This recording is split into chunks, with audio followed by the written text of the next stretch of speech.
घर वालों को रोता बिलखता छोड़कर जनाजे की चारपाई में मैयत को डाला गया। मैयत को कब्रिस्तान लेके जाया जा रहा है।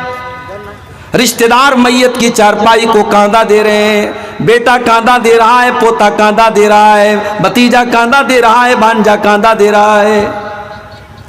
जो अपनी स्कॉर्पियो से, अपनी फॉर्च्यूनर से गांव गांव नगर नगर घूमा करता था, आज 4 लोगों के कंधे पर सवार होकर के उसकी चारपाई कब्रिस्तान जा रही है। कब्रिस्तान पहुंच गया, कब्र तैयार है, कब्र में मैयत को उतारा जा रहा है। हाय हाय, जो अपने कमरे में भी कभी 0 वाट का बल्ब बंद करके अंधेरे में नहीं सोया था, आज कब्र में कोई लैंप नहीं, कोई लाइट नहीं, कोई रोशनी नहीं, कब्र में उसको डाला जा रहा है।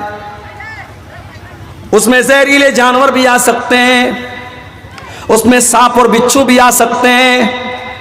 उस कब्र के अंदर उसको उतारा जा रहा है। कब्र में उतारा गया, बेटे की आंखों में आंसू है। बेटा अपने बाप से बहुत मोहब्बत करता है, मगर बेटा अपने बाप की कब्र में जाने को तैयार नहीं है। बीवी अपने शौहर से बहुत मोहब्बत करती है। 4 महीना 10 दिन तक बीवी इद्दत गुजारेगी। शौहर का जनाजा जा रहा है, बीवी बहुत रो रही है, मगर बीवी ये नहीं कह सकती, ओ लोगों मेरे शौहर के साथ मुझे भी कब्र में लेके चले जाओ। नहीं नहीं, वहां न बीवी काम आएगी, न बच्चे काम आएंगे, न दौलत काम आएगी। वहां आपका ईमान काम आएगा, वहां आपका अमल काम आएगा। अल्लाह के नबी फरमाते हैं, जब इंसान को मौत आती है 3 चीजें उसके पीछे पीछे जाती हैं। माल जाता है, औलाद जाता है, औलाद जाती है, अमल जाता है। मरते ही माल अपना रिश्ता तोड़ देता है। जैसे ही सांस की डोर थम गई, जैसे ही दिल की धड़कन रुक गई, माल ने रिश्ता तोड़ दिया, माल दूसरों का हो गया। औलाद कब्र तक साथ देती है, लेकिन कब्र में मिट्टी डालने के बाद औलाद भी चली जाती है।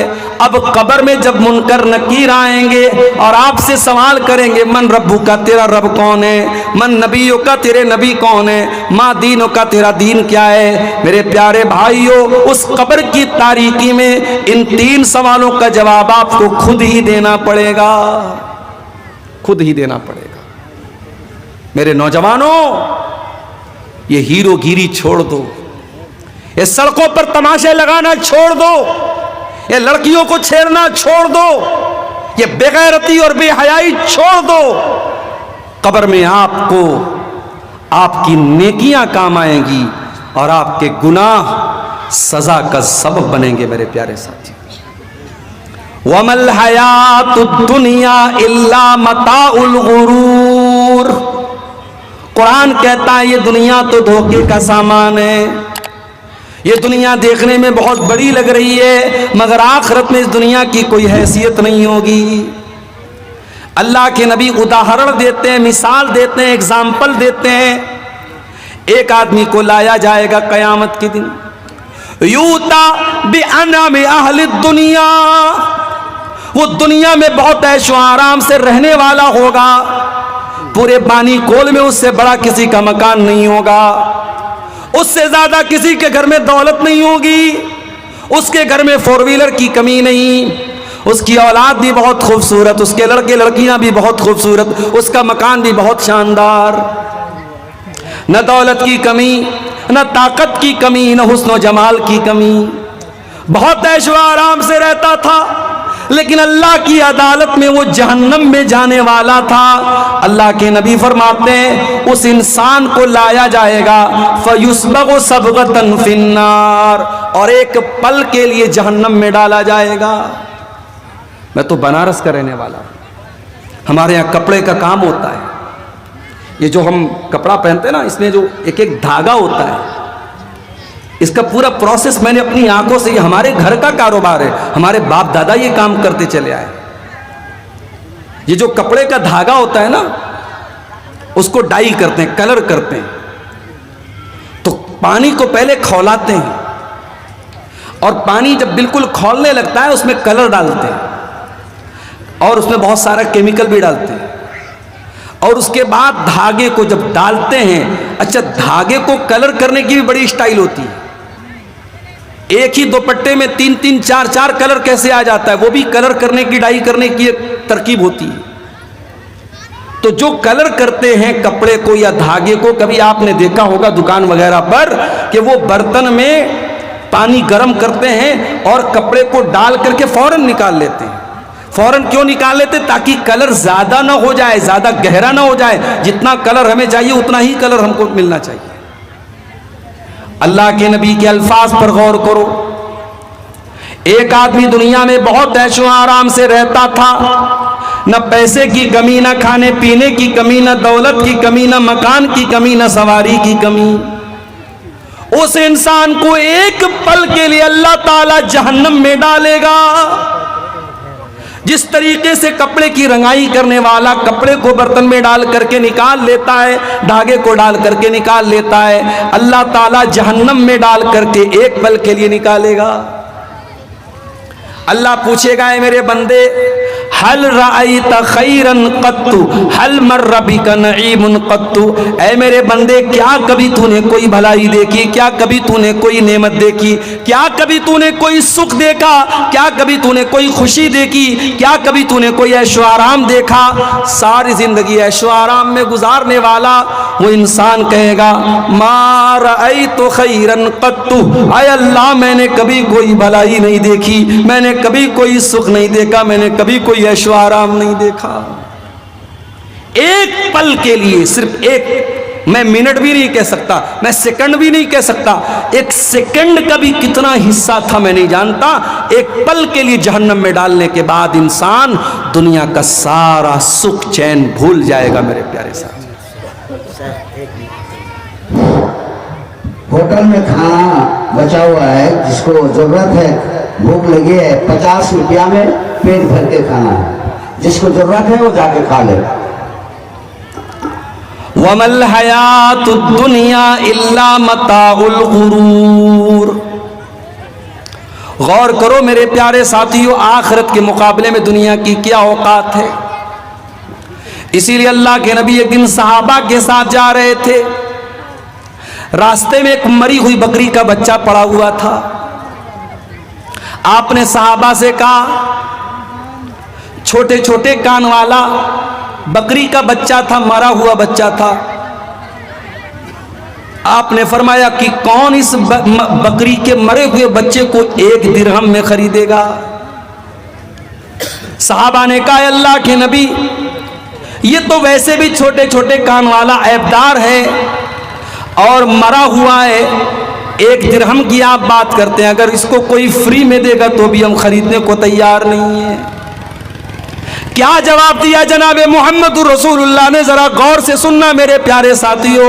आपने फरमाया, लद्दुनिया अहवनु अलल्लाहि मिन ज़ालिक, ऐ मेरे सहाबा, इस मरे हुए बकरी के बच्चे से भी ज्यादा ये दुनिया अल्लाह की नजर में हकीर है। अल्लाह की नजर में इस मरे हुए बकरी के बच्चे की जो वैल्यू तुम्हारी नजर में है, उससे ज्यादा वैल्यू दुनिया की अल्लाह की नजर में नहीं है।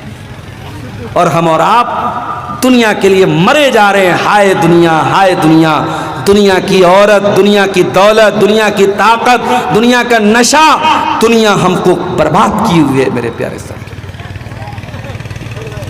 हजरत उमर के पोते को देखो, सालिम बिन अब्दुल्ला नाम था, हरम में तवाफ करने के लिए जा रहे हैं।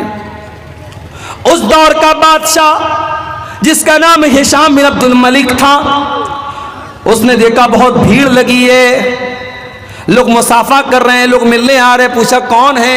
कहा हजरत उमर के पोते हैं सालिम बिन अब्दुल्ला। हिशाम बिन अब्दुल मलिक भी करीब आया, उसने मुसाफा किया, सलाम किया, कहा ऐ सालिम बिन अब्दुल्ला, ऐ हजरत उमर के पोते, मैं अमीरुल मोमिनीन हूँ, मैं हिशाम बिन अब्दुल मलिक हूँ। ऐ सालिम, अगर कोई चीज की जरूरत हो तो मुझसे मांग लेना। सालिम ने कहा, अमीरुल मोमिनीन, खाने काबा के पास खड़ा हूं, अल्लाह के घर के पास खड़ा हूं। ऐ सालिम, मुझे शर्म आती है कि अल्लाह के घर में खड़ा होकर के मैं अल्लाह के सिवा किसी और से कुछ मांगूं, मैं यहां आपसे कुछ नहीं मांग सकता। सालिम ने तवाफ किया, हिशाम बिन ने भी तवाफ किया। तवाफ कंप्लीट करने के बाद जब सालिम बिन अब्दुल्ला हरम के बाहर निकले, हिशाम बिन अब्दुल मलिक ने उनका हाथ पकड़ा, कहा है सालिम, अब तो आप हरम के बाहर आ चुके हैं, आप तो मस्जिद हराम के बाहर आ चुके हैं, सलनी हाजतन, अब कोई सवाल करना हो तो मुझसे कर लो, कोई चीज मांगना हो तो मुझसे मांग लो। कहा अमीरुल मोमिनीन, क्या मांगू आपसे, दुनिया की कोई चीज मांगू या आखिरत की कोई चीज मांगू? कहा है सालिम, आखिरत की कोई चीज देने के काबिल तो मैं नहीं हूं, हाँ दुनिया की कोई चीज अगर चाहिए तो मैं देने को तैयार हूं। कहा है अमीरुल मोमिनीन, मा साल तो दुनिया मिम्मन यमलिकुहा फकैफ असअलुहा मिम्मन ला यमलिकुहा। ऐ अमीरुल मोमिनीन हिशाम बिन अब्दुल मलिक, मैंने तो दुनिया का सवाल उस जात से भी नहीं किया जो दुनिया की मालिक है, मैंने तो अल्लाह से भी दुनिया का कोई सवाल नहीं किया, मैंने दुनिया की कोई चीज अल्लाह से भी नहीं मांगी, मैं उससे क्यों दुनिया मांगू जो दुनिया का मालिक भी नहीं है। जो दुनिया का मालिक है अल्लाह तबारक व तआला, मैंने तो दुनिया उससे भी नहीं मांगी है। ऐ हिशाम बिन अब्दुल मलिक, मैं आपसे दुनिया क्यों मांगूं, आप तो दुनिया के मालिक भी नहीं है। मेरे प्यारे साथियों, ये हजरत उमर के पोते की सोच है, ये सालिम बिन अब्दुल्ला की सोच है। और आगे बढ़िए, हारून रशीद का दौर है। हारून रशीद के दौर में एक बहुत बड़े आलिम थे जिनका नाम इब्ने सम्माक था। एक मर्तबा हारून रशीद इब्ने सम्माक से मिलने के लिए आया। उस दौर के जो उलमा होते थे वो दरबारी नहीं होते थे, बादशाह की चापलूसी नहीं करते थे, बादशाह का चप्पल नहीं उठाते थे। आज आप देख लो, हुकूमत कोई फैसला करती है तो हुकूमत के जो चमचे हैं वो हुकूमत की तारीफों के पुल बांटने के, बहुत अच्छा फैसला किया। फैसला गलत हो सही हो इससे मतलब नहीं है, उन्हें हुकूमत के हर फैसले की तारीफ करना है। आज भी ऐसे दरबारी मुल्ला और ऐसे दरबारी उलमा आपको मिल जाएंगे मेरे प्यारे साथी। इब्ने सम्माक बहुत अल्लाह वाले बंदे थे। हारून रशीद मिलने के लिए आया, उन्होंने हारून रशीद को कोई प्रोटोकॉल नहीं दिया, कोई सम्मान नहीं दिया। हारून रशीद ने कहा, इब्ने सम्माक आप इस दौर के बहुत बड़े आलिम हैं, मुझे कुछ नसीहत कर दीजिए, मुझे कुछ समझा दीजिए, मुझे प्यार से कुछ बातें बता दीजिए। इब्ने सम्माक ने कहा, अमीरुल मोमिनीन, मैं दो सवाल आपसे करना चाहता हूं। पहला सवाल ये है, मान लीजिए आप सहरा में हैं, रेगिस्तान में हैं और बहुत जोर की आपको प्यास लगी है, इतनी तेज प्यास लगी है कि पानी नहीं मिला तो आप मर जाएंगे। इतने में एक इंसान आपको सहरा में नजर आता है, उसके हाथ में एक कटोरा पानी है, वो कटोरा लेकर के आपके पास आता है और कहता है, हारून रशीद, मैं एक कटोरा पानी आपको देने को तैयार हूं, शर्त यह है कि आप अपनी आधी हुकूमत मुझको दे दीजिए। ऐ अमीरुल मोमिनीन, अपने दिल पे हाथ रख के बताइए कि आप अपनी जान बचाएंगे या आधी हुकूमत दे करके अपनी जान बचाएंगे या हुकूमत को बचा लेंगे। हारून रशीद ने कहा, नहीं, जान से बढ़ के कोई चीज नहीं, अगर जान जा रही है प्यास के मारे, मैं एक कटोरा पानी के लिए अपनी आधी हुकूमत दे दूंगा और उससे पानी वो ले लूंगा। कहा, अमीरुल मोमिनीन, पानी आपने पी लिया, अब वो पानी आपकी बॉडी में, आपके शरीर में जाकर के फंस गया, पेशाब का रास्ता बंद हो गया, पेशाब नहीं हो रहा है, आप तकलीफ से बेचैन हैं, पेशाब की नाली जाम है, पेशाब नहीं निकल रहा है, आपको इतनी तकलीफ है कि अगर आपको पेशाब नहीं हुआ तो आप तड़प तड़प करके मर जाएंगे।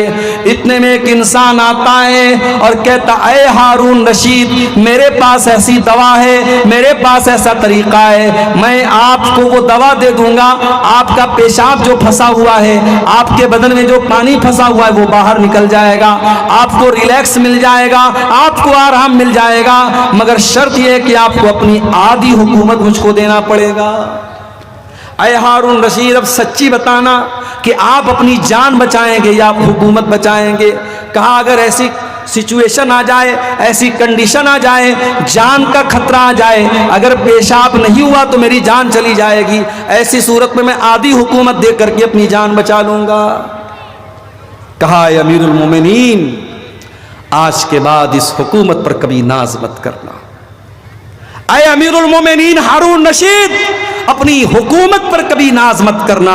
आपकी हुकूमत की हैसियत एक कटोरा पानी और पेशाब के चंद कतरे से ज्यादा नहीं है। इस हुकूमत की वैल्यू इससे ज्यादा नहीं है। मेरे प्यारे साथियों, जो बात हारून रशीद को इतनी समझा बुझा करके इब्ने सम्माक ने कही थी, कुरान ने एक लाइन में वो बात कह दी, वमल हयातुद दुनिया इल्ला मताउल गुरूर। मेरे बंदो, ये दुनिया धोखेबाज है, ये दुनिया दगाबाज है, ये दुनिया धोखे का सामान है, ये दुनिया एक दिन तुमको जरूर धोखा दे देगी। मेरे बंदो, आखिरत की तैयारी करो, आखिरत को बेहतर बनाओ। हम एक एक करके कयामत की निशानी को देख रहे हैं। अब तो वो टाइम भी आ चुका है जब कयामत की बड़ी निशानियां हमारे सामने आ जाएंगी।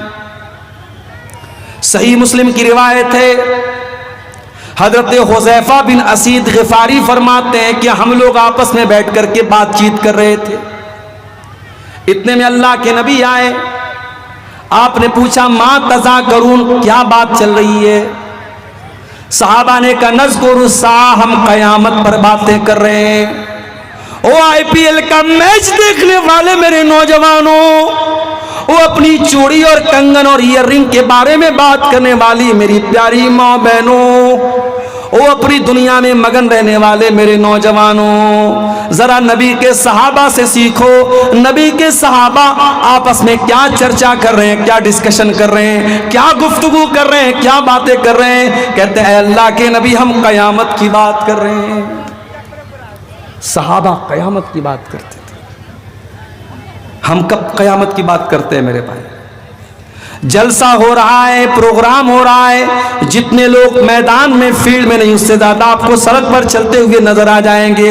नौजवान लड़के लड़कियों के, औरतों के पिंडाल के पास आपको नजर आ जाएंगे, लड़कियां दुकानों पर आपको नजर आ जाएंगी, लोग चलते फिरते नजर आ जाएंगे। आज दीन की बातों को लोग सुनना नहीं चाहते, आज कयामत की बातों को लोग सुनना नहीं चाहते। मेरे प्यारे साथियों, सहाबा ने कहा, अल्लाह के नबी, हम कयामत की बातें कर रहे हैं।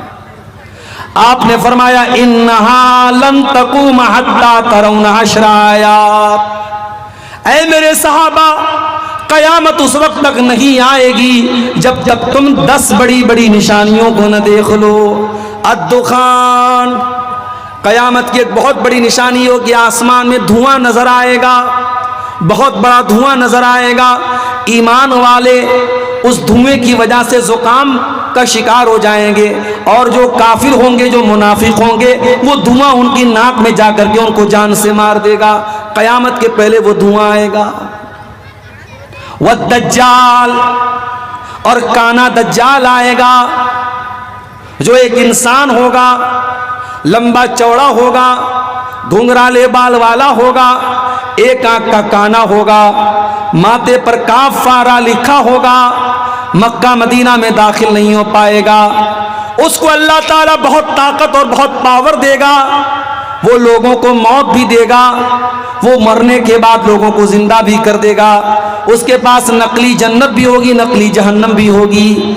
जो लोग उसके ऊपर उसकी बात मान करके उसकी जन्नत में जाएंगे, वो हकीकत में जहन्नम में जाएंगे, और जो उसकी जहन्नम में जाएंगे, वो हकीकत में जन्नत में जाएंगे। बहुत बड़ा फितना इस उम्मत का दज्जाल होगा। इसीलिए अल्लाह के नबी अपनी हर नमाज में क्या दुआ करते थे? अल्लाहुम्मा इन्नी औज़ु बिका मिन फितनतिल मसीहिद दज्जाल। ऐ अल्लाह, मैं तेरी पनाह चाहता हूँ दज्जाल के फितने से। अल्लाह के नबी ने कर कयामत की दूसरी बड़ी निशानी दज्जाल। वद्दाब्बा, और कयामत की तीसरी बड़ी निशानी ये होगी, जमीन से एक जानवर निकलेगा, एक चौपाया निकलेगा, जो लोगों से बातें करेगा। व तुलू शम्स मिन मगरिबिहा, और क़यामत के दिन सूरज पश्चिम से निकलेगा। और जब सूरज पश्चिम से निकलेगा, कोई तौबा कर ले उसकी तौबा अल्लाह क्या कबूल नहीं की जाएगी, कोई कलमा पढ़ ले उसका कलमा अल्लाह क्या नहीं माना जाएगा, कोई ईमान ले आए उसके ईमान लाने से उसको कोई बेनिफिट, कोई लाभ नहीं मिलेगा। क़यामत के दिन सूरज पश्चिम की तरफ से निकलेगा। व नुज़ूल ईसा इब्न मरियम, और ईसा इब्न मरियम जमीन पर नाजिल होंगे, उतरेंगे। ईसा इब्न मरियम को अल्लाह ताला ने जिंदा आसमान पर उठा लिया है। क़यामत के पहले वो आएंगे और दमिश्क की जामा मस्जिद के मीनार पर वो दो फरिश्तों के ऊपर उनके कंधे पर अपना हाथ रख करके जमीन पर उतरेंगे। तकरीबन 40 साल तक ईसा अलैहिस्सलाम दुनिया में रहेंगे। दज्जाल को कत्ल करेंगे, सूअर को खत्म कर देंगे, यहूद व नसारा से डायरेक्ट जंग करेंगे, या तो इस्लाम लाओ या जंग करो। उनके दौर में बहुत अमन शांति होगी। ईसा अलैहिस्सलाम अपनी शरीयत लेकर के नहीं आएंगे, वो भी मस्जिद में आकर के नमाज पढ़ेंगे मुसलमान इमाम के पीछे, उम्मत मोहम्मदिया के इमाम के पीछे वो नमाज पढ़ेंगे, वो नबी की हैसियत से नहीं आएंगे। ईसा इब्न मरियम क़यामत के पहले नाजिल होंगे, हमारा ईमान है इसके ऊपर। व याजूज व माजूज, और दो फसादी कौमें जिनको याजूज और माजूज कहा जाता है, जिनको हजरत ज़ुल्क़रनैन ने बहुत बड़ा डैम बना करके उनको रोक दिया है। क़यामत के पहले वो डैम तोड़ करके बाहर आ जाएंगे और बहुत फसाद ज़मीन में मचाएंगे, बहुत फसाद मचाएंगे। आसमान पे तीर चलाएंगे और वो तीर खून आलूद होकर के वापस गिरेगा। वो बहुत बड़े बड़े नदियों का पानी अकेले पी जाएंगे, बहुत जुल्म सितम करेंगे। तब ईसा अलैहिस्सलाम उनके लिए बद्दुआ करेंगे। आसमान से परिंदे आएंगे और कीड़े आएंगे जो उनके गर्दन पर गिरेंगे, उनकी मौत हो जाएगी, फिर उनकी बदबू से पूरी ज़मीन भर जाएगी। फिर ईसा अलैहिस्सलाम अल्लाह ताला से दुआ करेंगे तो उनकी लाश और उनका बचा खुचा जो भी डेड बॉडी होगी अल्लाह ताला उसको ज़मीन से उठा लेगा। याजूज और माजूज ये क़यामत की बड़ी निशानी है। वसलासतु खुसूफिन, और 3 जगहों पर जमीन को धसाया जाएगा। एक मशरिक में यानी पूरब में, एक मगरिब में यानी पश्चिम के हिस्से में, और एक अरब की सरजमीन पर जमीन को धसाया जाएगा। व आखिरु ज़ालिका नारुन तखरुजु मिनल यमन, और क़यामत की आखिरी निशानी ये होगी कि एक आग निकलेगी जो यमन से निकलेगी, और वो आग लोगों को हाँक करके मैदान महशर की तरफ लेके जाएगी, यानी मुल्क के शाम की तरफ लेकर के जाएगी। एक आग निकलेगी यमन से और वो आग लोगों को हाँक करके कहाँ लेके जाएगी? मैदान महशर की तरफ, यानी मुल्क के शाम की तरफ लेके जाएगी। ये क़यामत की 10 बड़ी निशानियां अल्लाह के नबी ने इस हदीस में बयान की। क़यामत की और भी बहुत सारी निशानियां अल्लाह के नबी ने बयान की। जंगे तबूक का मौका था। हजरत औफ बिन मालिक कहते हैं मैं अल्लाह के नबी के पास आया। अल्लाह के प्यारे नबी एक चमड़े के खेमे में बैठे हुए थे। आपने उंगली से इशारा करके फरमाया ओदुद सित्तन बैन यदै सा, ऐ औफ इब्न मालिक क़यामत के पहले 6 निशानियों को गिन लेना, 6 चीज़ों को गिन लेना। नंबर 1 मौती, मेरी मौत हो जाए तो समझ जाना कि क़यामत करीब आ चुकी है। नबी ने हज किया और हज करने के 2.5 महीने के बाद अल्लाह के प्यारे नबी रबीउल अव्वल के महीने में 12 तारीख को इंतकाल कर जाते हैं। सफर के आखिर में आप एक जनाजे में जाते हैं और जनाजे से जब आप वापस आते हैं हजरत आयशा से कहते हैं आयशा मेरा सर बहुत तेज दर्द कर रहा है। हजरत आयशा कहती हैं कि वहीं से अल्लाह के नबी की बीमारी का आगाज हुआ था। इतने कमजोर हो गए आप बीमारी में, आपके अंदर चलने की ताकत भी नहीं बची। आपने ख्वाहिश जाहिर की कि मैं अपने बीमारी के ये अय्याम हजरत आयशा के पास गुजारना चाहता हूँ। आप बार बार सवाल करते कल मेरी बारी किसके पास है, कल मेरी बारी किसके पास है। बीवियाँ समझ गई, सब ने कहा अल्लाह के नबी आप जिसके पास रहना चाहते हैं रह सकते, हमें कोई एतराज़ नहीं है। आप हजरत अली ने एक तरफ हाथ पकड़ा, हजरत अब्बास ने एक तरफ हाथ पकड़ा और सहारा दे करके आपको हुजरे आयशा में लेकर के आए और बीमारी के अय्याम आपने हुजरे आयशा में गुजारे। उसी बीमारी के अय्याम में जब अल्लाह के नबी बहुत तकलीफ महसूस कर रहे थे, एक दिन आपने सर पर पट्टी बांधी, मिंबर पर आकर के खुतबा दिया और खुतबे में आपने फरमाया इन्नी फरतुकुम अलल हौज, ऐ लोगों मैं तुमसे आगे अल्लाह के पास जाने वाला हूं और हौज़े कौसर में मेरी तुमसे मुलाकात होगी। ऐ लोगों मेरे बाद काफिर ना बन जाना, एक दूसरे की गर्दन ना मारने लगना, मेरे बाद एक दूसरे के दुश्मन ना बन जाना। जब तक आप सेहत की हालत में रहे, मस्जिद में आते रहे, नमाज पढ़ाते रहे, जब बहुत ज्यादा बीमार हो गए, आखिरी नमाज आपने जुमेरात के दिन मगरिब की नमाज पढ़ाई। उसके बाद जब इशा का टाइम आया, हजरत बिलाल ने अजान दी, इकामत का टाइम आया, हजरत बिलाल आए, आपने पूछा असल्लन्नास, क्या लोगों ने नमाज पढ़ लिया है बिलाल? कहा नहीं है अल्लाह के नबी, लोग आपका इंतजार कर रहे हैं। आपने कहा पानी लाओ, पानी लाया गया, आपने गुस्ल किया, गुस्ल करने के बाद आप खड़े हुए लेकिन बेहोश होकर के गिर पड़े। फिर होश आया, आपने पूछा कि क्या लोगों ने नमाज पढ़ ली? नहीं है अल्लाह के नबी, लोग आपका इंतजार कर रहे हैं। आपने फिर गुस्ल किया, फिर खड़े हुए, फिर जाने लगे, फिर बेहोश होकर के गिर पड़े। 3 बार ऐसा हो गया। आप समझ गए अब जाने की ताकत नहीं है। आपने कहा कि जाओ अबू बकर से कहो वो लोगों को नमाज पढ़ाए। हजरत आयशा कहती हैं मुझे थोड़ा सा डर पैदा हुआ, मुझे ऐसा लगा कि नबी बीमार हैं और नबी के मसल्ले पर मेरे बाप खड़े होंगे, अच्छा मैसेज नहीं जाएगा, अच्छा संदेश नहीं जाएगा। मैंने कहा अल्लाह के नबी किसी और को इमाम बना दीजिए, मेरे बाप को मत बनाइए। मैंने कहा अल्लाह के नबी इन्ना अबा बकरिन रजुलुन नसीफुन, मेरे अब्बा अबू बकर बड़े कमज़ोर दिल के हैं, बहुत जल्दी रोने लगते हैं, वो नमाज नहीं पढ़ा पाएंगे, आप किसी और को इमाम बना दीजिए। आपने बड़े गुस्से में फरमाया कि खबरदार, अल्लाह ताला को कोई और मंजूर नहीं है, उसके रसूल को कोई और मंजूर नहीं है और ईमान वालों को कोई और मंजूर नहीं है। जाओ अबू बकर से कहो वो लोगों को नमाज पढ़ाए। 17 टाइम की नमाजें अल्लाह के नबी की जिंदगी में जनाब अबू बकर सिद्दीक रजी अल्लाह ताला अन्हु ने पढ़ाई थी। सनीचर का दिन आया, अल्लाह के नबी को अपनी तबीयत थोड़ी बेहतर महसूस हुई, मस्जिद में आए, खुतबा दिया। खुतबे में आपने फरमाया है लोगों अल्लाह ताला अपने एक बंदे को इख्तियार दे रहा है, चॉइस दे रहा है। क्या है मेरे बंदे, तू चाहे तो दुनिया ले ले और चाहे तो तू मेरे पास आ जा, चाहे तो तू दुनिया की दौलत ले ले, दुनिया का ऐशो आराम ले ले और चाहे तो तू मेरे पास आ जा। फख्तारा मा इंदहू, तो अल्लाह के उस बंदे ने दुनिया को ठुकरा करके अल्लाह के पास जाना कबूल कर लिया। अभी इतना आपने कहा था, अबू बकर सिद्दीक ज़ारो कतार रोने लगे और कहने लगे मेरे माँ बाप पर कुर्बान हूँ, अय अल्लाह के नबी। सहाबा कहते हमें बड़ी हैरत हुई, अबू बकर को क्या हो गया है, ये क्यों रो रहे हैं? अल्लाह के नबी तो एक कॉमन बात कर रहे हैं, काम बात कर रहे हैं, ये अबू बकर को क्या हो गया, अबू बकर क्यों रो रहे हैं? बाद में हमें पता चला कि अबू बकर हम में सबसे समझदार इंसान थे। अल्लाह के नबी किसी और के लिए अपनी बात कर रहे थे और आप ये इशारा दे रहे थे कि बहुत जल्दी आप अल्लाह के पास जाने वाले हैं।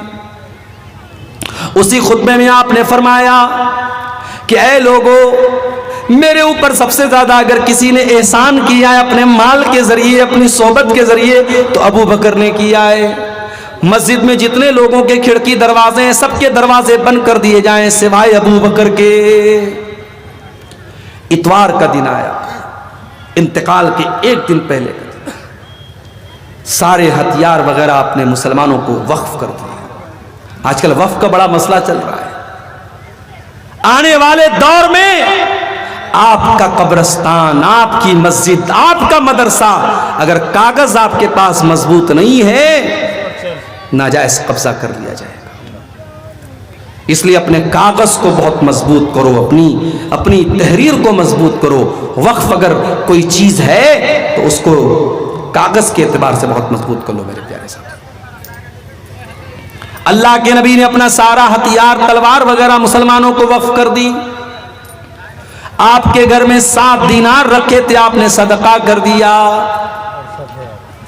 रात में आपके घर में चिराग जलाने के लिए तेल नहीं था, पड़ोसी से उधार मांगा गया। सोमवार का दिन आया, आपने अपने नवासे हसन हुसैन को बुलाया, उनको चूमा, उनको प्यार किया। आपकी बेटी फातिमा आपसे मिलने के लिए आई, बाप को तकलीफ में देखा, कहा कि वाह कर बाबा, हाय मेरे अब्बा जान की तकलीफ। आपने फरमाया लैसा अला अबी के करबुन बादल यौम, ऐ मेरी बच्ची आज के बाद तेरे बाप के ऊपर कोई तकलीफ नहीं आएगी। सोमवार के दिन फजर का टाइम आया, मस्जिद में फजर की नमाज अदा हो रही है। अबू बकर सिद्दीक नमाज पढ़ा रहे हैं, सहाबा पीछे नमाज पढ़ रहे हैं। अल्लाह के नबी को अपनी तबीयत थोड़ी बेहतर महसूस हुई। आप बिस्तर से उठे, आपने दरवाजे का पर्दा हटाया, सामने सहाबा नमाज पढ़ रहे हैं, अबू बकर नमाज पढ़ा रहे हैं। यह मंजर देख करके अल्लाह के नबी के चेहरे पर मुस्कुराहट आ गई, आप मुस्कुराने लगे। सहाबा अपने नबी से इतनी मोहब्बत करते थे, नमाज की हालत में उनको महसूस हो गया कि अल्लाह के नबी अपने दरवाजे पर खड़े हैं और हमें देख करके मुस्कुरा रहे हैं। सहाबा ताली बजाने लगे, सहाबा इशारा करने लगे, आए अबू बकर पीछे चले आओ, इमाम कायनात आ चुके हैं, इमामुल अंबिया आ चुके हैं, जनाबे मोहम्मद रसूलुल्लाह आ चुके हैं, आए अबू बकर तुम पीछे चले आओ। हजरत अबू बकर को भी समझ में आ गया, वो पीछे हटने लगे। अल्लाह के नबी ने इशारा किया कि नहीं, ऐ अबू बकर नमाज को कंटिन्यू करो, नमाज को तुम पढ़ाओ। और उसके बाद आपने पर्दे को वापस बराबर कर दिया। ये आखिरी दिन था जनाबे मोहम्मद रसूलुल्लाह की हयात मुबारक का। जैसे जैसे चाश का टाइम चढ़ता चला जा रहा है, दिन चढ़ता चला जा रहा है, मोहम्मद रसूलुल्लाह की तकलीफ बढ़ती चली जा रही है। आप कहते हैं आयशा, मैंने खैबर में जो गोश्त खाया था उस गोश्त में जहर मिला करके मुझको दिया गया था। आय आयशा, मैं आज भी उस गोश्त के जहर का असर अपने अंदर महसूस करता हूं, ऐसा लगता है कि मेरी अतड़ियां कट जाएंगी। आपकी बेटी फातिमा आपसे मिलने के लिए आई, आपने उनके कान में कोई बात बताई, वो रोने लगी। फिर आपने कोई बात उनके कान में बताई, वो हंसने लगी। हजरत आयशा ने पूछा हजरत फातिमा से क्या बात है? कहा कि मेरे अब्बा का राज है, मैं आपको अभी नहीं बता सकती हूँ। जब अल्लाह के नबी का इंतकाल हो गया, बाद में हजरत आयशा ने पूछा, कहा कि अम्मी जान, जब मैं अपने अब्बा के पास आई थी, मेरे अब्बा ने मेरे कान में कहा था कि ऐ मेरी बेटी, मैं बहुत जल्द दुनिया से जाने वाला हूँ और मेरे अहले बैत में सबसे पहले अगर कोई मुझसे मिलेगा तो तुम मिलोगी। ये सुन करके मैं रोने लगी। फिर मेरे अब्बा ने मेरे कान में कहा कि ऐ मेरी बच्ची, क्या तो इस पर खुश नहीं है? अमा तरज़ीन अन तकूनी सय्यदत निसाई अहलिल जन्ना, क्या तो इस पर खुश नहीं है कि तू तमाम जन्नती औरतों की सरदार बनेगी? ये सुन करके मुझे हंसी आ गई, मैं मुस्कुराने लगी। अल्लाह के प्यारे नबी ने अपनी बेटी को ये 2 मैसेज दिया। जैसे जैसे दिन चढ़ता चला जा रहा है, मोहम्मद रसूलुल्लाह की तकलीफ बढ़ती चली जा रही है। आपके बगल में एक कटोरे में पानी रखा हुआ था, वो पानी अपने चेहरे पर डालते थे और कहते थे अल्लाहुम्मा इन्नी अला सकरातिल मौत, आय अल्लाह तू मौत की सख्तियों पर मेरी मदद फरमा। हजरत आयशा कहती हैं, मैं मौत की सख्ती को नापसंद करती थी, मगर जब मैंने अल्लाह के नबी के ऊपर मौत की सख्तियों को देखा, मैं समझ गई कि मौत की सख्ती कोई खराब चीज नहीं है। मैं अपने नबी को मौत की सख्तियों में देख करके मेरा नजरिया बदल गया। आपने अपने दोनों हाथ उठाए और आपने कहा अल्लाहुम्मा अलहिकनी बिर्रफीकिल आला, आय अल्लाह मुझे रफीक आला के साथ मिला ले, मुझे नबियों के साथ मिला दे, मुझे सिद्दीकीन के साथ मिला दे, मुझे शुहदा के साथ मिला दे, मुझे सालिहीन के साथ मिला दे। ये कहते हुए अल्लाह के प्यारे नबी की रूह आपके बदन से निकल गई और आपके दोनों हाथ ज़मीन पर आ गए और अल्लाह के नबी सल्लल्लाहु अलैहि वसल्लम का इंतकाल हो गया। इन्ना लिल्लाहि व इन्ना इलैहि राजिऊन। ये अल्लाह के नबी की वफ़ात का मुख्तसर सा वाक़या जो मैंने आपके सामने पेश किया है, ये भी क़यामत की बहुत बड़ी निशानी है मेरे प्यारे साथी। आपने फरमाया क़यामत के पहले 6 निशानियां होंगी। उसमें पहली निशानी मौती, मेरी मौत होगी, मेरा इंतकाल होगा। वह फतह बैतुल मक़दिस, और बैतुल मुक़द्दस फतह कर लिया जाएगा। हजरत उमर के दौर में सन 16 हिजरी में बैतुल मुक़द्दस मुसलमानों के कंट्रोल में आ गया। बैतुल मुक़द्दस फतह हो गया, बैतुल मुक़द्दस मुसलमानों के कब्जे में आ गया। जो आज यहूदियों के कब्जे में है, हजरत उमर के दौर में ये बैतुल मुक़द्दस मुसलमानों के कब्जे में आ चुका था। क़यामत की तीसरी निशानी आपने फरमाया वह मूतानुन याख़ुज़ु फ़ीकुम कक़ुआसिल गनम, इतनी खतरनाक बीमारी आएगी जैसे भेड़ बकरी के अंदर बीमारी आती है और भेड़ बकरियां तड़प तड़प करके मर जाती हैं, इंसान वैसे तड़प तड़प करके मर जाएंगे।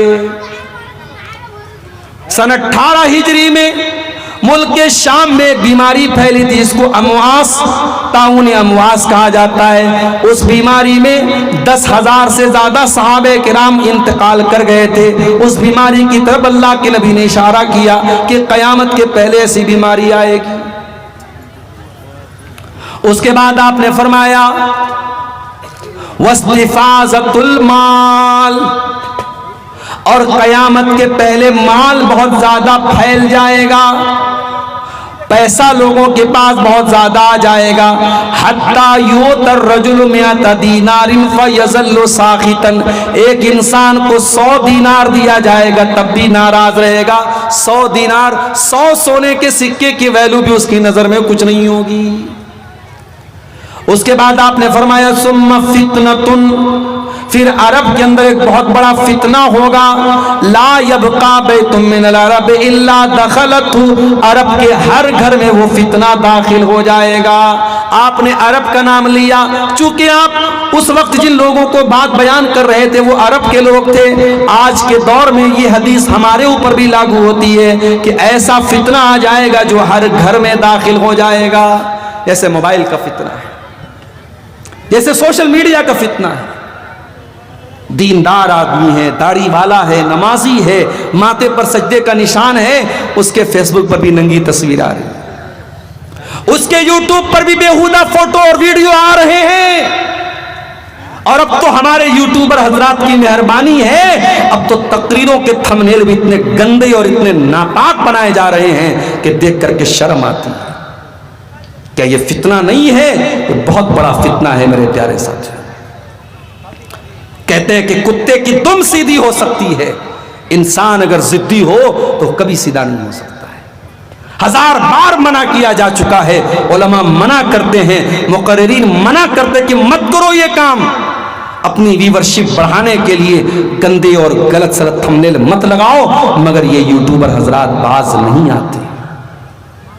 अभी इसी कटिहार का एक यूट्यूबर, मेरी एक तकरीर पर उसने थंबनेल लगाया, मैंने वक्फ बोर्ड के बारे में कुछ, वक्फ बिल के बारे में कुछ बातें बोली थी एक तकरीर में, उसने थंबनेल लगा दिया नीतीश कुमार का फोटो, मोदी जी का फोटो और कई नेताओं का फोटो लगा करके उसने बिल्कुल गलत मैसेज दे दिया मेरी तकरीर का। और बाद में इंडिया न्यूज वाले ने भी उस क्लिप को चलाया कि मौलाना भड़का रहा है मुसलमानों को। ये नहीं समझते कि इनके बनाए जाने वाले इन थंबनेल से कितनी मुसीबत में पड़ सकता है बयान करने वाला। और जब हम पाबंदी लगाते कि मत लगाओ, इन यूट्यूबरों को मत कैमरा लगाने दो, तो ये नाराज होते हैं कि साहब हमको क्यों मना किया जा रहा है। अल्लाह हम सबको सही समझ दे मेरे प्यारे साथियों। आज मोबाइल भी इस दौर का बहुत बड़ा फितना बन चुका है। नबी ने फरमाया ऐसा फितना पैदा होगा, हर घर में दाखिल हो जाएगा। हर लड़का इस्तेमाल करेगा, हर लड़की इस्तेमाल करेगी, 70 साल का बूढ़ा इस्तेमाल करेगा, 5 साल का बच्चा इस्तेमाल करेगा। आज देख लो सब इस्तेमाल कर रहे हैं कि नहीं कर रहे हैं।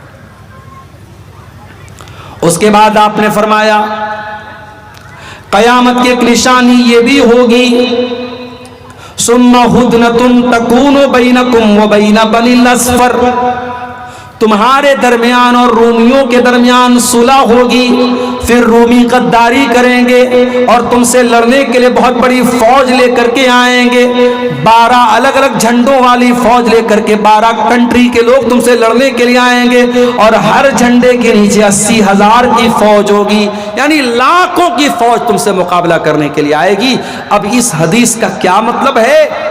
बहुत सारी लड़ाइयाँ लड़ी जा चुकी हैं, हो सकता है आने वाले दौर में भी कोई ऐसा दौर आए जब इस तरीके से बहुत बड़ी फौज मुसलमानों के खिलाफ जंग करे, हो सकता है उसकी तरफ इशारा किया गया हो। अल्लाह के नबी ने इस हदीस में क़यामत की 6 निशानियां बयान फरमाई। क़यामत की एक निशानी ये भी है कि नबी के इशारे पर चांद 2 टुकड़े हो जाएगा। इक़्तरबतिस्साअतु वन्शक़्क़ल क़मर, क़यामत करीब आ चुकी है, जब चांद फट करके 2 टुकड़े हो चुका है।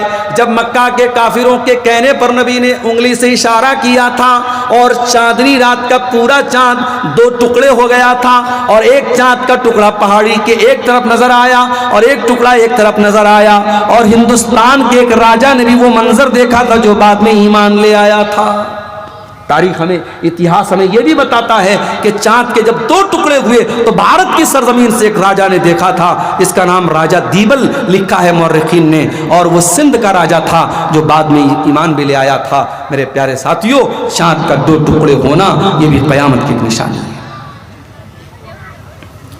क़यामत की एक निशानी यह भी अल्लाह के नबी ने बयान फरमाई, जिहालत बहुत ज्यादा फैल जाएगी, इल्म उठा लिया जाएगा।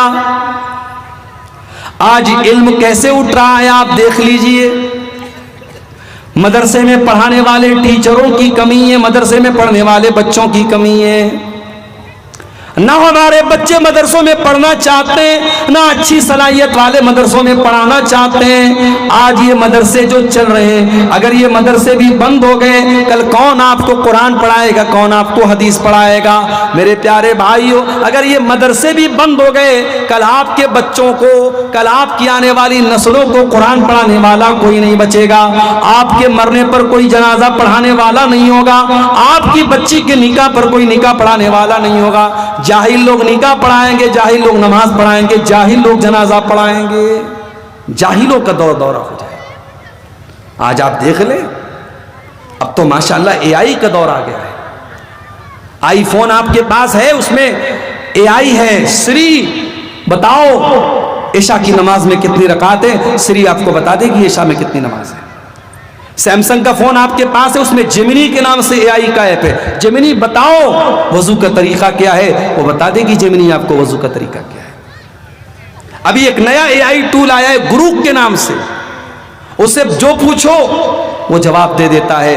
अब लोग कहते हैं मौलाना लोगों की अब हमें जरूरत नहीं है, अब तो हम एआई से पूछ लेंगे। याद रखो मेरे प्यारे साथियों, यह मोबाइल जितनी तरक्की कर जाए और एआई का दौर आ जाए, तब भी आपको उलमा की जरूरत पड़ेगी, क्योंकि एआई वही बातें बयान करेगा जो उसके डेटाबेस में डाली गई होंगी। वो अपनी इंटेलिजेंस से, अपने ज़हानत के जरिए जवाब देगी। उसका जवाब गलत भी हो सकता है, उसका फतवा गलत भी हो सकता है। आपको उलमा की बहरहाल ज़रूरत पड़ेगी, क्योंकि कुरान कहता है फस्अलू अहल ज़िक्र इन कुंतुम ला तालमून, अगर तुम्हें कोई मसला मालूम नहीं है तो तुम उलमा से सवाल करो। अल्लाह के नबी फरमाते हैं कयामत के पहले ऐसा दौर आएगा, उलमा को अल्लाह ताला उठा लेगा। आज बिहार की सरजमीन से बड़े बड़े उलमा इंतकाल करते चले जा रहे हैं। झारखंड के बड़े आलिम थे मौलाना अब्दुल अजीज अक्कानी, इंतकाल कर गए। बिहार के, यूपी के, बंगाल के जितने बड़े बड़े उलमा जो वाकई में आलिम थे वो दुनिया से जाते चले जा रहे हैं, इंतकाल होता चला जा रहा है। अब वो लोग बचे जिनके पास इल्म उतना नहीं है, इतना मजबूत इल्म नहीं है। कयामत के पहले उलमा दुनिया से चले जाएंगे, हत्ता कि वो दौर आ जाएगा लोग जाहिलों को अपना सरदार बना लेंगे, जाहिलों से फतवा पूछेंगे और जाहिल उनके फतवों का जवाब देंगे और वो खुद भी गुमराह होंगे और दूसरों को गुमराह करेंगे। तो कयामत की एक बहुत बड़ी निशानी इल्म का उठा लिया जाना है।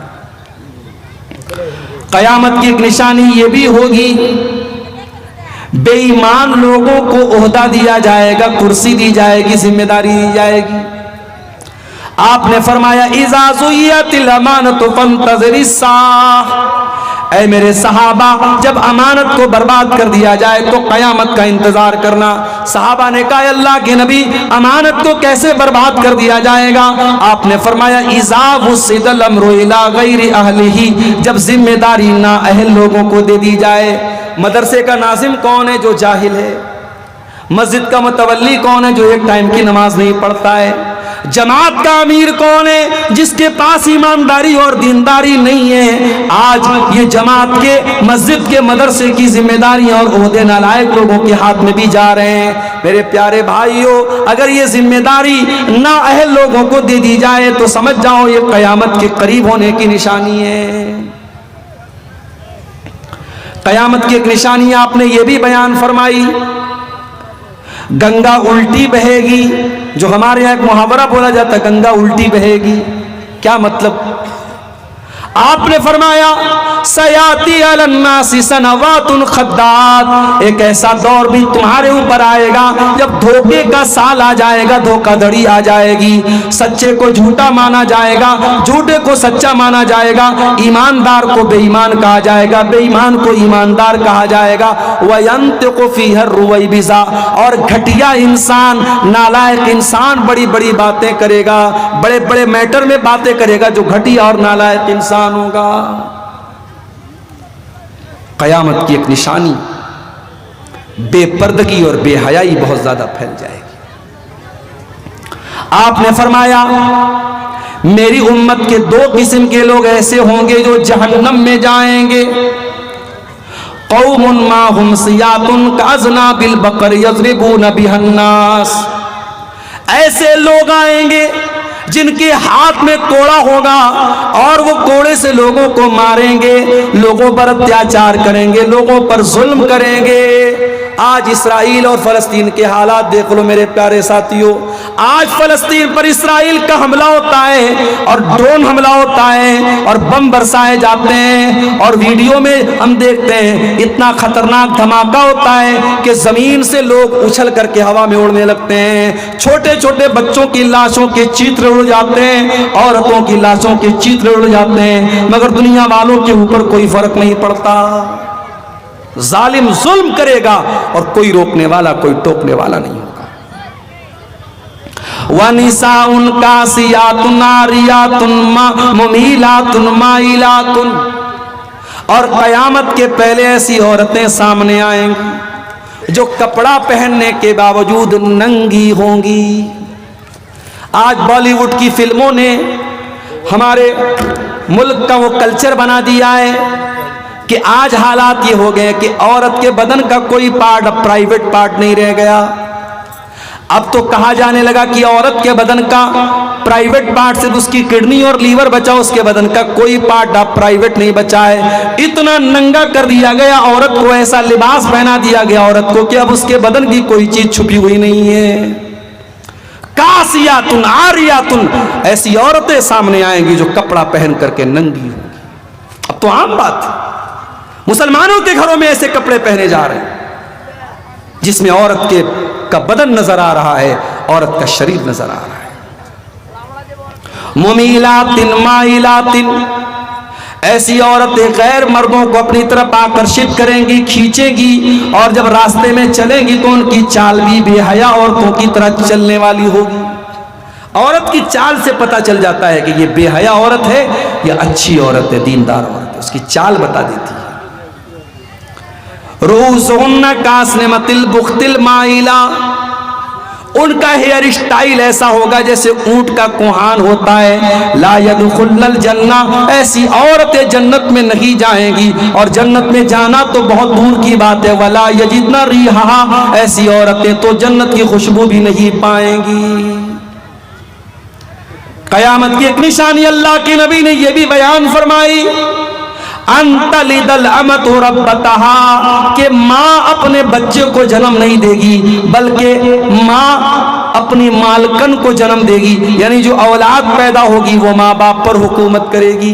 बेटी माँ पर हुक्म चलाएगी, बेटा बाप पर हुक्म चलाएगा।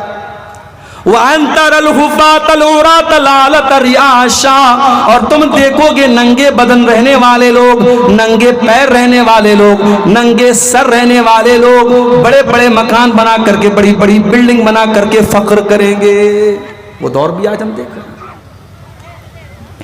कयामत की निशानी आपने ये भी बयान फरमाई कि मस्जिदों को लोग रास्ते की गुजरगाह बना लेंगे, मस्जिद में आएंगे, पेशाब करेंगे, लेटरिन करेंगे, मगर नमाज नहीं पढ़ेंगे। मस्जिदों को शौचालय और मूत्रालय बना दिया जाएगा, मस्जिद में इंसान आएगा मगर नमाज नहीं पढ़ के पेशाब करके निकल जाएगा। कयामत की एक निशानी आपने ये भी बयान फरमाई कि मस्जिदें बहुत ऊंची ऊंची, बहुत शानदार बनाई जाएंगी, मगर मस्जिद को कोई आबाद करने वाला नहीं होगा। मस्जिद तो बना ली शब भर में ईमा की हरारत वालों ने, मन अपना पुराना पापी था, बरसों में नमाजी बन न सका। कयामत की एक निशानी आपने ये भी बयान फरमाई, खुल्लम खुल्ला पब्लिक प्लेस पर, सार्वजनिक स्थल पर रेप किया जाएगा। अभी बनारस में पिछले महीने की न्यूज है, पिछला महीना भी मैं ज्यादा बता रहा हूं, अप्रैल के शुरू की न्यूज है। एक लड़की के साथ 23 लड़कों ने 7 दिन में रेप किया। 7 दिन तक 23 लड़कों ने एक लड़की के साथ रेप किया। दुनिया कहां जा रही है मेरे प्यारे साथी? हालात ये हैं, शादीशुदा औरत अपने पति को धोखा देती है, शौहर नेवी में काम करता है, उसका चक्कर किसी और के साथ चलता है, अपने आशिक के साथ मिलकर के अपने पति का कत्ल करती है, अपने शौहर का कत्ल करती है, और शौहर की बॉडी के टुकड़े टुकड़े करके ड्रम में भरती है और सीमेंट से पैक करती है और अपने आशिक के साथ शिमला और मनाली घूमने निकल जाती है। हम तो वो दौर देख रहे हैं। प्यार मोहब्बत ये सब ढकोसला बन गया है, सब हवस और शरीर को पाने की तलब और वासना, उससे बढ़ के कुछ नहीं है मेरे प्यारे साथी। इसीलिए अल्लाह के नबी फरमाते हैं, उस अल्लाह की कसम जिसके हाथ में मेरी जान है, ये उम्मत उस वक्त तक फना नहीं होगी जब तक वो दौर ना आ जाए। हत्ता यक़ूम अर्रजुलु इलल मरअती, एक इंसान औरत के पास जाएगा, फयफ्तरिशुहा फित तरीक़, और रास्ते में उस औरत के साथ गलत काम करेगा।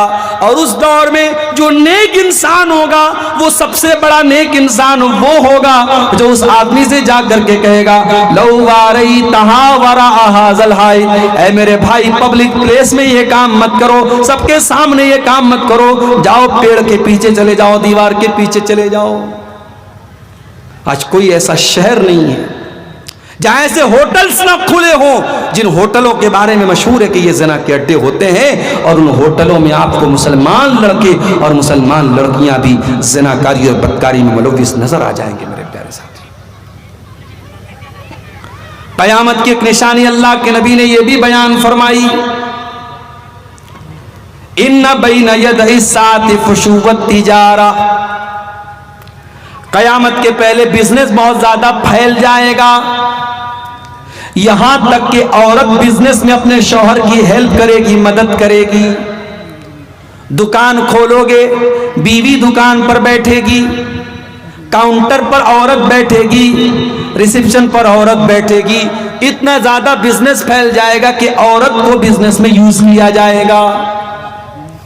वह तस्लीमल खासा, और खास खास लोगों को सलाम किया जाएगा, और रिश्तों को काटा जाएगा, रिश्तों को तोड़ा जाएगा। वह शहादत ज़ूर, और झूठी गवाही दी जाएगी। वह कितमान शहादतिल हक़ी, और सच्ची गवाही को छुपा लिया जाएगा। वह ज़ुहूरल कलम, और मीडिया का बहुत दौर आ जाएगा, मीडिया की ताकत का दौर आ जाएगा। आज आप देख ले, मीडिया जिसको चाहता है आसमान पर उठा देता है, जिसको चाहता है जमीन पर गिरा देता है। मीडिया का बहुत बड़ा रोल आज अपने दौर में हम देख रहे हैं। कयामत की एक निशानी अल्लाह के नबी ने यह भी बयान फरमाई, इम्रतस्सुफहा, बेवकूफ लोगों के हाथ में हुकूमत आ जाएगी। वह कसरतश्शुर्ती, और पुलिस वाले बहुत ज्यादा हो जाएंगे। वक़्तल अरहाम, और रिश्तों को काटा जाएगा। वह बई अल हुक्मी, और फैसले बिकने लगेंगे, अदालत से पैसे के जरिए अपने मन का, अपने फेवर का फैसला करवाया जाएगा। वह इस्तिग़फ़ाफ़म बिद्दम, और इंसानी जान की वैल्यू बहुत कम हो जाएगी। बहुत छोटी छोटी बातों पर मर्डर होने लगेगा, हत्या होने लगेगी, छोटी छोटी बातों पर। आजकल अखबार आप पढ़िए, इतने छोटे छोटे मामलात पर आज हत्या हो जाती है, मत पूछिए। कोई बाइक लेके जा रहा है, रास्ते में उसकी बाइक पकड़ा, उसने बाइक देने से इनकार कर दिया, मर्डर कर दिया। 40-50 हज़ार की बाइक के लिए मर्डर कर देते हैं। बैंक से कोई पैसा लेके आ रहा है, 1 लाख 2 लाख रुपया, 1-2 लाख रुपए के लिए जान ले लेते हैं। छोटी छोटी बातों पर मर्डर हो जाएंगे, इंसानी जान की वैल्यू बहुत कम हो जाएगी। कयामत की एक निशानी आपने ये भी बयान फरमाई, यतकारब ज़मान, टाइम बहुत जल्दी जल्दी गुजरेगा। महीना ऐसा गुजरेगा जैसे हफ्ते गुजरते हैं, साल ऐसा गुजरेगा जैसे महीने गुजरते हैं। टाइम की स्पीड बढ़ जाएगी, टाइम बहुत जल्दी गुजरने लगेगा। वह हत्ता यमुर्र रजुल बिक़ब्रि रजुल फयक़ूलु या लैतनी मकाना, कयामत के पहले ऐसा नाजुक दौर आ जाएगा, इंसान दूसरे इंसान की कब्र के पास से गुजरेगा और कहेगा कि ऐ काश इस कब्र में मैं होता, मैं मर गया होता, मैं आज जिंदा न होता। इतना नाजुक दौर आ जाएगा, इंसान कब्रिस्तान में जाकर के मरने की दुआएं करेगा। कयामत की एक निशानी अल्लाह के नबी ने यह भी बयान फरमाई, व नशवन यत्तखिज़ूनल कुरान मज़ामीरा, नौजवान लड़के कुरान को म्यूजिक बना लेंगे, कुरान को म्यूजिक की तरह पढ़ेंगे। कुरान को पढ़ने का तरीका सही नहीं होगा, वो म्यूजिक की तरह कुरान को पढ़ेंगे और ऐसे ही नौजवान को इमाम बनाया जाएगा, जो आलिम ना हो, जो समझदार ना हो, बस लोगों को गा गा करके कुरान पढ़ के सुनाता हो, जो तरन्नुम के साथ कुरान पढ़ के सुनाता हो, उसको कुरान पढ़ने का तरीका आता हो या ना होता हो, सिर्फ आवाज की बदौलत उसको इमाम बना दिया जाएगा। ये सारी निशानियां आज अपनी आंखों से हम देख रहे हैं मेरे प्यारे साथी। कयामत के पहले वो दौर भी आएगा, लयशरबन्ना नासु मिन उम्मतिल खम्र युसम्मुनहा बिगैरि इस्मिहा, मेरी उम्मत के लोग शराब पिएंगे, नाम बदल बदल करके शराब पिएंगे। कोई विस्की बोलेगा, कोई रम बोलेगा, कोई बियर बोलेगा, कोई दारू बोलेगा, शराब का नाम बदल बदल के शराब को पिया जाएगा। वयस्तहिल्लूनल हिरा वल हरीर, और रेशम को लोग हलाल समझने लगेंगे, रेशम का कपड़ा मुसलमान मर्द पहनेगा, और ज़िनाकारी को लोग हलाल कर लेंगे, ज़िना करने लगेंगे, और उनके सरों के ऊपर नाचने गाने वालियां नाचेंगी गाएंगी। आज ईयरफोन लगा करके, हेडफोन लगा करके गाना सुना जा रहा है। नबी की हदीस को सामने रखो, नबी ने उसी की तरफ इशारा किया, उनके सरों के ऊपर नाचने गाने वालियां नाचेंगी गाएंगी। आपने फरमाया जब ऐसा दौर आ जाएगा, यक्सिफुल्लाहु बिहिमुल अर्ज़ा, अल्लाह ऐसे लोगों को जमीन में दसा देगा, वयजअलु मिनहुमुल क़िरदता वल खनाज़ीर, और उनको सूअर और बंदर बना देगा। ये दौर भी आज हम देख रहे हैं मेरे प्यारे साथी। कयामत के पहले कैसा दौर भी आएगा, हलाल और हराम को लोग भूल जाएंगे। याती अलन्नासी ज़मानुन ला युबालिल मरउ मिन ऐना खज़ल माल, एक ऐसा जमाना आएगा लोग परवाह करना छोड़ देंगे, माल कहां से कमा रहे हैं, ड्रीम 11 से पैसा कमाया जाएगा। अभी मैं कोई वीडियो देख रहा था फेसबुक पर, कम से कम 10 बार ड्रीम 11 का प्रचार आया कि अब तो ड्रीम 11 पर हर हफ्ते लखपति बनाया जा रहा है। अब IPL का मैच हो रहा है, अब हमारा नौजवान सोचता है यार लखपति बनने का मौका मिल रहा है, कौन चूकेगा। अब लखपति बनने के लिए ड्रीम 11 खेला जा रहा है। सट्टेबाजी, जुआ, सूदखोरी, हराम खोरी आज मुसलमान कर रहा है। नबी ने इशारा किया था कयामत के पहले वो दौर भी आएगा। मेरे अजीजों, मेरे प्यारे साथियों, नबी ने जितनी पेशिन गोइयाँ की थी, जितनी भविष्यवाणियाँ की थी, जितनी निशानियाँ बताई थी, 100% आज वो सारी निशानियाँ हमारे सामने समझ में आ रही हैं, नज़र आ रही हैं। अगर इन निशानियों को देखने के बाद भी हमारे दिल में क़यामत का डर पैदा नहीं होता और हम क़यामत की तैयारी नहीं करते, इसका मतलब कि ईमान बहुत कमज़ोर हो चुका है मेरे साथी। 10-12 कब्रें हैं ना, उसको मुंतकिल किया जाता है। मस्जिद के आगे या सामने से गुजरने पर क्या कहना चाहिए? मस्जिद के सामने से गुजरने पर कोई कुछ भी कहने की ज़रूरत नहीं है। मस्जिद में जब दाखिल हो, बिस्मिल्लाहि वस्सलात वस्सलामु अला रसूलिल्लाह, ये दुआ पढ़िए आप, और अल्लाहुम्मा अफ्तह ली अब्वाब रहमतिका, ये दुआ पढ़िए। मस्जिद में जब दाखिल हो तब, मस्जिद के सामने से गुजरने पर या मस्जिद के आगे से गुजरने पर कुछ भी पढ़ने की ज़रूरत नहीं है। मस्जिद में बिना मीटर लगाए बिजली का उपयोग करना सही है या गलत है? गलत है। बिजली की चोरी करना जिस तरीके से अपने घर में गलत है, वैसे ही मस्जिद में भी गलत है। मस्जिद में तो ज़्यादा खतरनाक बात है, अल्लाह के घर का मामला है, इसलिए बिल्कुल ये गलत है। अगर कहीं ऐसा है तो उसको बिल्कुल बचना चाहिए। गाना बजाकर काम करना सही है या गलत है? इसमें कौन सी पूछने वाली बात है? एक गाना बजा के काम करेंगे आप तो जाहिर है कि आपके काम में शैतान भी दाखिल होगा, और शैतान जब आपके काम में दाखिल होगा तो जाहिर है बरकत को ख़त्म करेगा कि बरकत को बढ़ाएगा? बरकत को ख़त्म करेगा। लड़की एवं लड़का का शादी का इस्लाम में क्या उम्र? अच्छा, उम्र क्या है इस्लाम में? इस्लाम में उम्र तो नहीं बताई गई है। इस्लाम ने यह कहा कि जब लड़का लड़की बालिग हो जाए और शादी की जिम्मेदारी को उठाने के काबिल हो जाए। भाई कभी कभी ऐसा भी होता है, लड़का 12 साल की उम्र में बालिग हो गया, लड़की 10 साल की उम्र में ही बालिग हो गई। बालिग तो हो गए, मगर शादी की जिम्मेदारी उठाने के लिए जो मैच्योरिटी है वो अभी उसके अंदर नहीं है। तो थोड़े मैच्योर हो जाएं, इस काबिल हो जाए कि हाँ वो जिम्मेदारी उठा लेंगे तो उनकी शादी करो। हाँ, भारत के कानून में लड़के की उम्र जो है 21 साल तय की गई है, लड़की की उम्र 18 साल। ये हमारे इंडिया का कानून है। शरीयत में उम्र का कोई पैमाना मुकर्रर नहीं किया गया है। ये है कि 10-12 कब्रों को मुंतकिल किया जा सकता है। क्यों कब्र को क्यों मुंतकिल करना चाहते हैं? वजह?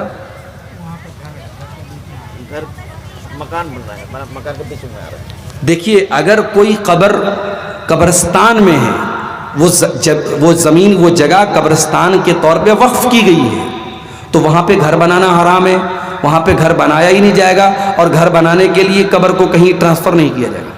हाँ, अगर किसी के मकान में कब्र बना दी गई और वहाँ ज़रूरत पड़ गई उस मकान को बनाने की, तो वहाँ उस कब्र को ट्रांसफ़र किया जा सकता है। वल्लाहु आलम बिस्सवाब। या इसी तरीके से अगर कहीं मस्जिद के अंदर कब्र है, पहले से पता नहीं था, बाद में मालूम हुआ कि कब्र मस्जिद के अंदर कोई कब्र है, तो चूंकि कब्र के ऊपर मस्जिद और मस्जिद के ऊपर कब्र बनाना जायज़ नहीं है, तो मस्जिद के अंदर से भी उस कब्र को ट्रांसफ़र करके कब्रिस्तान में लेके जाया जाएगा। तो ये चंद बातें मैंने क़यामत की निशानियों के ताल्लुक़ से आपके सामने रखी हैं। मैं लगातार अभी इधर सफ़र भी हो रहे हैं, रातों में जागना, फिर सुबह क्लास भी करना, फिर अगले सफ़र पे निकल जाना। कभी सुबह का नाश्ता नहीं मिला, कभी दोपहर का खाना नहीं मिला, ऐसे ही ज़िंदगी गुजर रही है, सफ़र हो रहे हैं। अल्लाह ताला से दुआ हम करते हैं, अल्लाह ताला जो भी कोशिशें हो रही हैं अल्लाह उनको कबूल फ़रमाए। रब्बुल आलमीन हमारे यहाँ मिलने बैठने को, जमा होने को कबूल फ़रमाए। क़यामत की निशानियों पर जो चंद बातें आज मैंने आपके सामने रखी हैं, अल्लाह इन बातों से हम सबको नसीहत हासिल करने की तौफ़ीक़ अता फ़रमाए। अल्लाह हम सबको क़यामत की तैयारी की तौफ़ीक़ अता फ़रमाए। मदरसा अनवारुल उलूम जिस इदारे की तरक्की के लिए आज का ये प्रोग्राम हुआ है, अल्लाह इस इदारे को मज़ीद तरक्की अता फ़रमाए। इस इदारे में पढ़ने वाले बच्चों को अल्लाह दीन का खादिम बनाए। जिन भाइयों की मेहनत से आज का ये जलसा मुनक़िद हुआ है, अल्लाह उनकी मेहनत को कबूल फ़रमाए, उनके माल में, उनके अहल वयाल में बरकत पैदा फ़रमाए। जब तक अल्लाह ताला हमें दुनिया में ज़िंदा रखे, इस्लाम पर ज़िंदा रखे और हम सब का ख़ात्मा ईमान पर हो। आमीन। व आखिर दावाना अनिल हम्दुलिल्लाहि रब्बिल आलमीन। वस्सलामु अलैकुम व रहमतुल्लाहि व बरकातुहू।